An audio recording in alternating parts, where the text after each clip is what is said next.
the male son is still very much elevated in African context.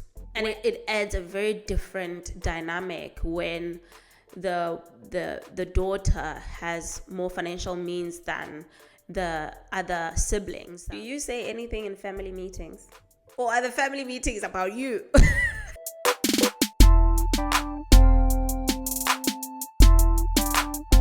Hello and welcome to How's Your Heart podcast. It is Lindo for short. Welcome to yet another episode. I am so glad to be back. Listen, consistency. Today I want to talk about what is your role in your family. Are you the one that brings the vibes? Are you the one that people know that if you come back home, they will be drinking? You are the drinks man. You are the drinks girl. Are you the one that when you come back home, people are scared? People are scared of you. People don't even want to approach you. Or are you the salad king, salad queen? Because they know if so-and-so cooks, we know we're going to have the best meal. Are you the one that is always around kids? You are the auntie, the uncle that's always around kids, happy to be babysitting, and you are very good with kids. Or what else? Are you the person that maybe people really don't care? That's kind of mean, but are you the kind of person that you're the king of vibes? You are the DJ, or you are the makeup queen. I love those. You are the makeup queen, and people want to do makeup when you're around. I'm into the more serious bits. Are you the person that is the blesser of the family? People see you, they see money. And you also play into that money idea, into that money person. Or what about bigger decisions? What about family meetings? Are you in family meetings? Do you call family meetings? Do you say anything in family meetings? Or are the family meetings about you? Do you keep quiet and then have other smaller meetings after the family meetings about what you should have said and how everyone is just wrong? I thought about this recently when I went back home. What is my role in my family? And let me give you context. In my family, I grew up on my mother's side. So I'm like the last born of the family. I refer to my grandmother as my mom's, and my uncles always say I'm the last born. And then there's the dad side of the family. So my immediate family with my dad, and then the extended family. That side is, I just feel like I float on that side. So I'm going to mainly focus on my family that I grew up with. Immediate family with my mom, my sister, my two siblings. My sister and my cousin, who I refer to as my sibling. And then my extended family. With my extended family, I am a granddaughter. With my mom, I'm a firstborn. I think I'm very clear with my immediate family, with my mom, that I am deputy parent. Things go through me.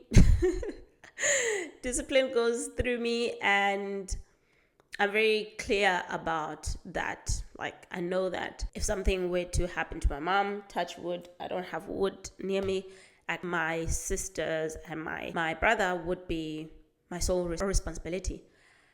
Bit fiddly when it comes to my dad's side of the family. I don't know. I don't know what my role is there, honestly. And now with my extended family, I am one of the responsible people, and the Lord has blessed me to have financial means. So I kind of have a say in some things. It's weird because it's like when my mom's not there, I represent her. But when she's there, like, I do not exist. Like, I do not have a voice. So it's a bit weird because I'm a granddaughter, and sometimes I have a say and sometimes I don't. And I thought about this because it's not something that you just observe. You observe and you're like, oh, that's how it is. And sometimes with first daughters, there's a responsibility that is bestowed upon us, and sometimes we feel to take on as well because we have to take care of everyone else. But sometimes it doesn't feel like anyone is considerate of us or our feelings and where we are, how we are growing, and some things we're no longer comfortable with, and sometimes you just have to roll with the punches. And I've had conversations about this, like not really this topic, but I've had conversations with some of my friends, and most of us are our firstborn daughters, and the responsibilities that we have towards our families and towards our younger siblings.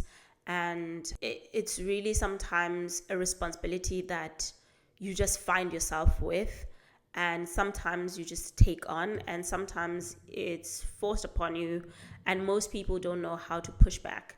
And I've been so lucky with my family because some things I want to be involved in and some things I do not, and I've been able to kind of like push back on some things. And I think generally the structure in an African household is firstborn boy has all the support that they need in order to become this man of the house, to become the man that they need to be dominant, to be assertive. And sometimes it can be a younger boy. Maybe there are other adult daughters before that boy, but because yinkulu and the heir, they are raised differently, they have less responsibilities, but it seems like they have more, their voice is heard more, and there's some kind of hierarchy that even though there are daughters before them, they have a bigger voice than them. I think this is mainly an African context. Maybe there are other people that don't experience this, but definitely in my worldview and the people that I've spoken to, the male son is still very much elevated in African context. Whereas a daughter, whether firstborn or whatever, they are the mother hen. They have to take care of other people. They have the responsibility of cooking. They have more responsibilities, but they have more restrictions. They have less privacy. They have less of a voice in the family because you are going to get married anyway. So why would we listen to you? Why do we have to listen to you? Except if someone doesn't get married and they're older enough to be respected, I guess. But I suppose even in those contexts, they probably need to fight for that spot. And it adds a very different dynamic when the daughter has more financial means than the other siblings that probably maybe sons or other siblings. They have this financial responsibility that they kind of take on, that, oh, you have to send your siblings to school, or you have to take care of everyone. And certainly very true with my mom, because I think I learned very much from her experience that I was like, that's not going to be me. But it just so happens that she was the one that was blessed enough to have the financial means. But anyway, neither here nor there. But I think now in our context, we find ourselves maybe in professional environments, but we then go back home and we financially, we are involved in all the other decisions that require finance. And other people are told, you are going to give us 10,000. And that's it. There's no regard of how much you earn, what you do with your money, especially if you don't have kids. Because what are you doing with your money? You might as well give us all that money. I heard a story recently. I was listening to 702, and this girl was talking about how burnt out she was feeling. But because her family is relying on her, she cannot even think about not working. And then there's the others, the favorites, the ones that can do no wrong. If you are the older sibling and you're saying, well, so-and-so is not doing this, or you're like, no, leave them. That's how they are. or the ones that are understood, the favorites, they just coast. They can do whatever it is that they like. They can just coast. And it's not their fault. I think parents are like enablers in all these situations, whether it's the firstborn daughter, the male son, the favorites, the enablers. But so how do you guys navigate this? How do you navigate feeling like maybe you also have been blessed enough to have the finances to help out with your family, but then there's like things that you don't have a voice on? There's a saying in in my language that ilizwi lendoda engenamali alivakali, and that translates into people don't listen to those without money. They don't care about their opinions. But what about when you're in the situation when you have the means to support, but whatever voice that comes with that contribution, it does not matter? And I think sometimes maybe parents just have this one way of looking at you, like you are the child and that's it. And I've been trying, I don't know how better to be an adult than just be myself, because I feel like sometimes even being far away from home, when people are not seeing you make like strides as an adult, they can kind of still have the same mindset of when you left for uni. Like they are stuck in that way of seeing you. Like this is the child that we sent to uni. And because they're not seeing you making strides and maturing the way that you think, maturing in whatever way, like they can't move past that. And I don't know if we can't force our parents to see us differently, but I think it's about our actions and how we present ourselves, how we reflect ourselves and our values, what things have changed. And I often think about, if I get married, like what things would I get to say and not say? What things do I get to make a decision about and not? And I think I've gotten to a place where I'm comfortable enough to share my opinion and deal with whatever consequences would be there if people don't agree. But I've never been in that position where I've had to kind of push back, like really push back, where people really do not agree with what I'm saying. I think what I've learned is deciding what responsibilities you want to take on. Deciding what capacity you have is important, because as I said, sometimes these things can be forced upon you. Sometimes it's societal expectations and you feel like, oh, you need to act out of that. And sometimes it's circumstance that requires you to take on more than you would or you would want to. But I think you need to get to a point where you figure out, what am I willing to take on? I would be in London and I would get calls from South Africa. And that's when I decided, no, I do not have capacity for this. I am very much for knowing what's happening generally with my family, but I cannot hear from my grandmother in the village in the tip of South Africa about something that's happening, and I need to resolve it. You need to detach physically and emotionally, and that does not mean you do not care. You need to detach yourself from any expectations that you feel are bestowed upon you and any expectations that you feel like society expects from you.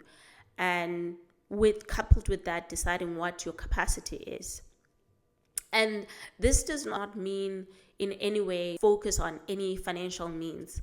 Like capacity in the sense of emotionally, do I want to be involved in all these arguments, disagreements about things at home? Do I have capacity to take them on? And I think it's very important to understand your context as well, your circumstance, that sometimes you are required to help there's nothing wrong with helping, especially financially. We are blessed to be a blessing. And we also need to respect our parents.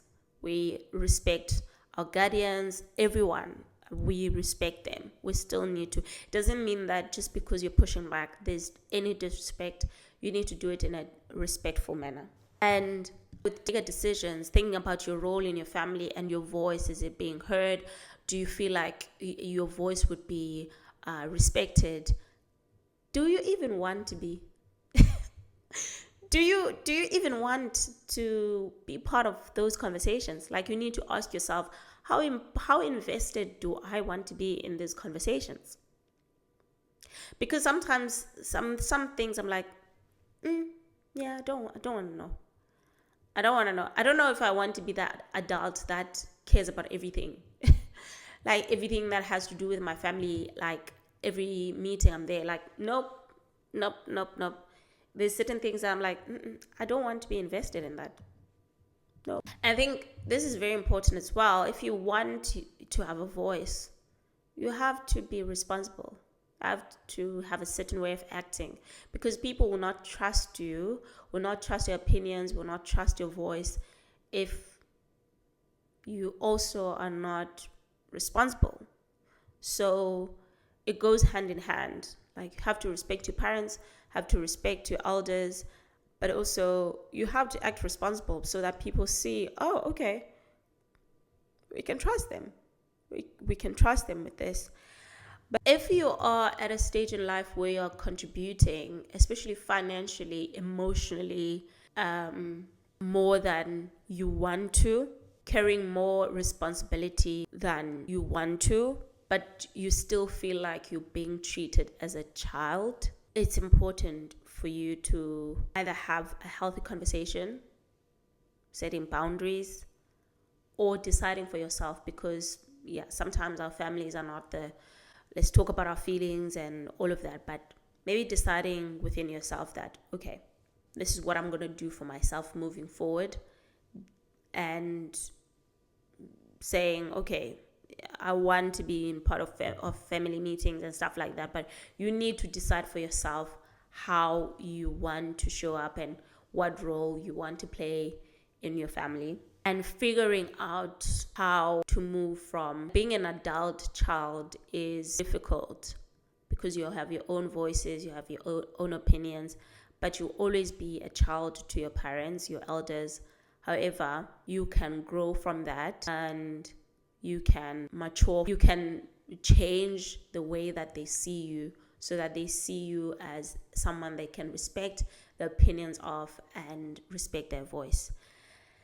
This was a bit of a weird one, because there's no resolve, and there's no kind of, I've mentioned some things that I do, but I would like to hear from you guys how you are navigating your spot in your family, and how you are navigating still feeling like a child but being expected to have adult responsibilities, and whether you've struck the balance of being an adult child and being a responsible, mature adult that has their voices heard and respected. I would love to hear from you. Thank you so much for joining me on this podcast, and I hope you found value in it, and I'll see you in the next one. Bye.